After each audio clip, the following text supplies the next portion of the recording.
Hi everyone, welcome back to Dexter's Reef Lab. This is the second episode, 8 months after the first one. And there's a reason for the gap in upload time, and well, mainly it's just I lack the time to do this. Let me turn this around real quick. So I'm back in the fish room, and as you can see between the last video and this one, a lot has happened, like a lot. Um, I filmed that first video, and it took me a whole day, to edit, add in the B-roll, do the effects, add music, whatever, anything and everything that needed to happen to get that done. It took me all day, and then I have no shortage of footage. I have hours of footage that I've shot, but actually putting it together into videos is what I've not been able to do. I thought about just quitting at that time, just saying, this isn't for me. I don't have the time to do it. But as I went through the process of doing all this, setting up a tank, having a frag tank, I came across some hurdles, namely being able to find stuff locally, having to order and ship just about everything to get this done. So, and then also, it had been a handful of years since I've been in this hobby, and a lot has changed. The technology advances very rapidly. Maintenance and care techniques also change as people discover new ways of doing things, new methods and whatnot. So I had to go also, since there was the lack of, at least in my area, the lack of local fish stores. I had to turn to the internet and the forums to get my questions answered about how to do some things. I was a little bit rusty, so I was refreshing myself, on how to care for a saltwater reef tank. And it was kind of frustrating that there wasn't a lot of local options anymore.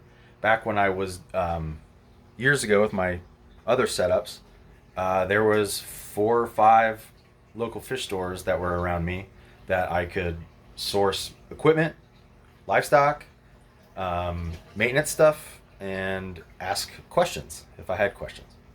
So that's not the case anymore. Right now in my area in Cincinnati, there is one large fish store that's in the area, and then the next closest one is in Kentucky.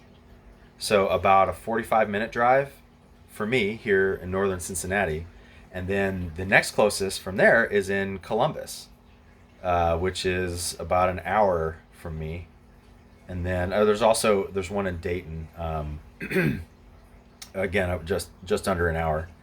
But there was not a lot locally that I couldn't get my questions answered, and I had to purchase and ship in all this new stuff that I had purchased, had to be shipped in.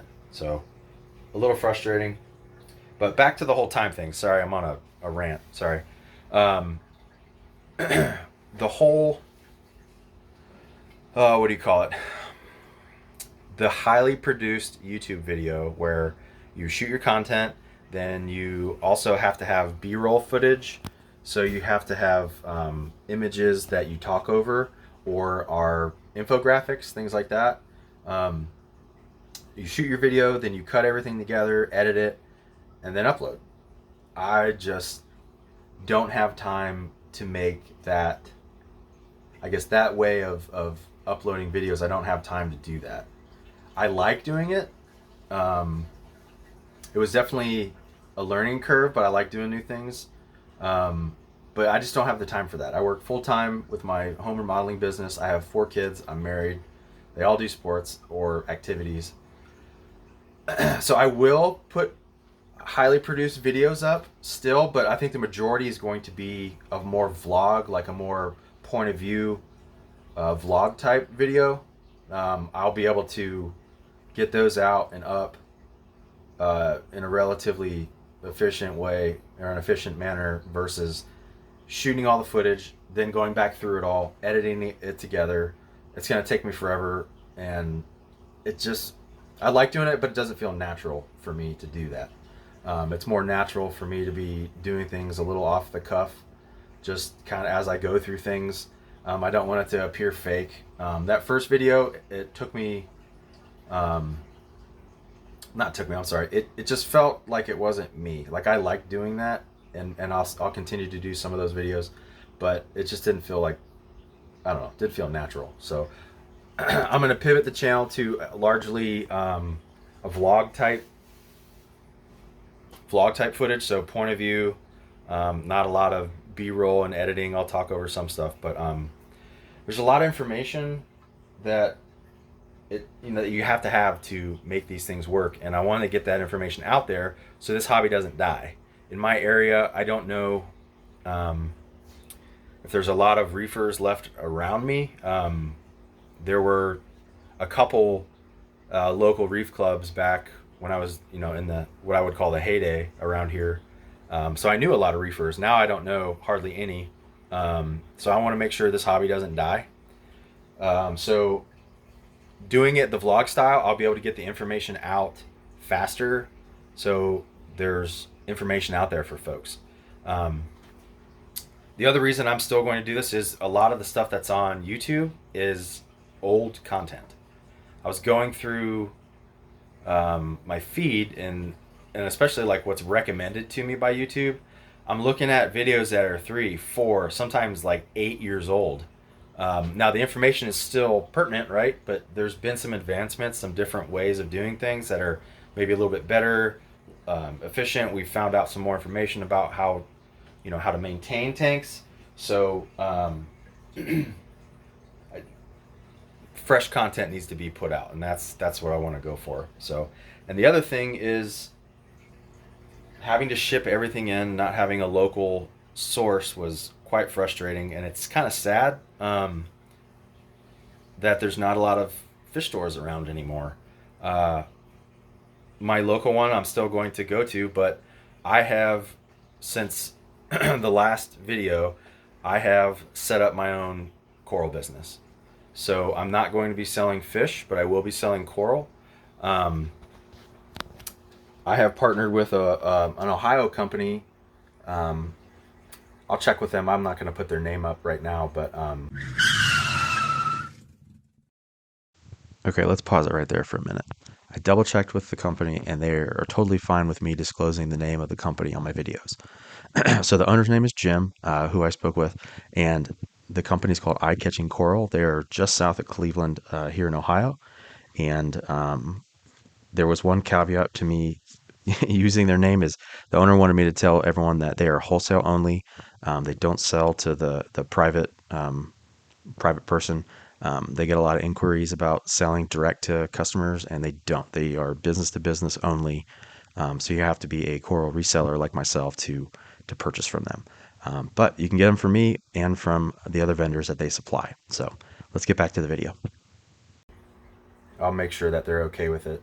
But they are in the South Cleveland area, and they specialize in aquacultured and cultured corals. So they have an indoor coral farm.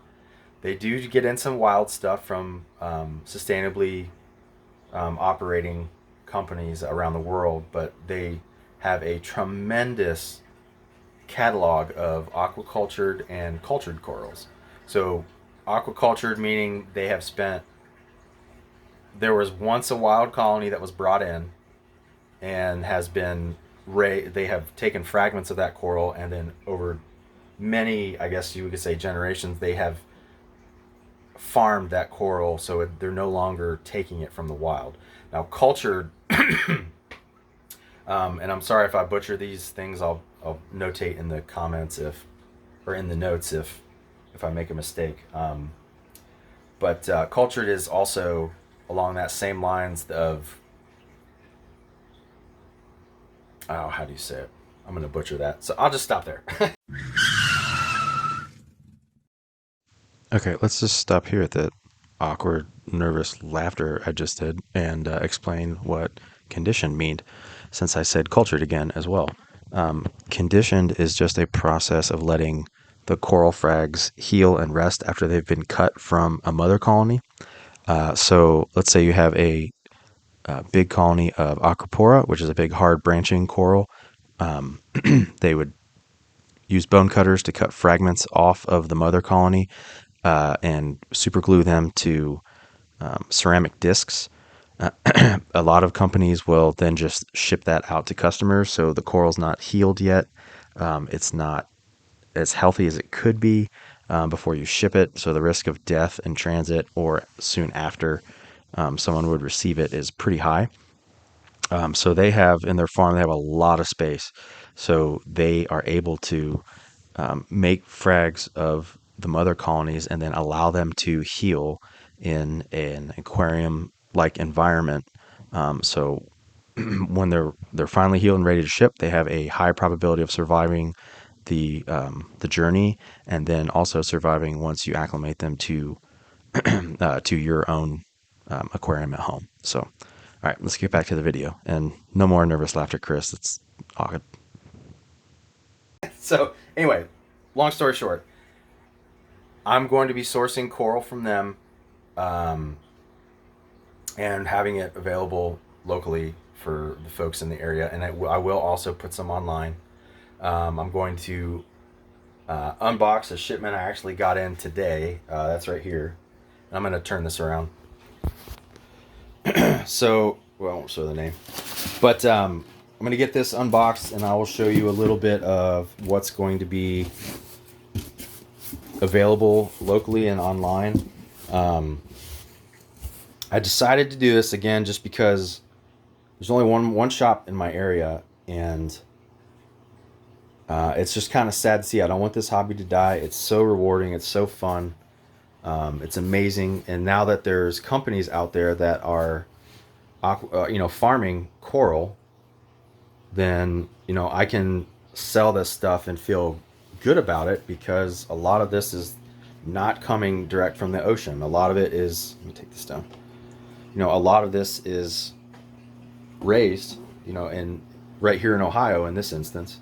But I'm gonna get this unboxed and set up. Sorry, I'm dealing with a little bit of a chest congestion issue, and kind of show you what you're gonna be able to see from me in the future. So, yeah, let me get to work, and I'll be back in a sec. Okay, and I'll get the name of this company to see if they're okay with me disclosing their name on my channel. But let me hide the name real quick. So they do have sustainably caught wild colonies of things. They also specialize in, like I said before, aquacultured and cultured coral frags. I have the name there. So this is the type of stuff we'll be getting in stock for like colonies. Aussie green purple tip frog spawns. Scolies, I'll have to edit that out. Scolies. And plenty of frags, so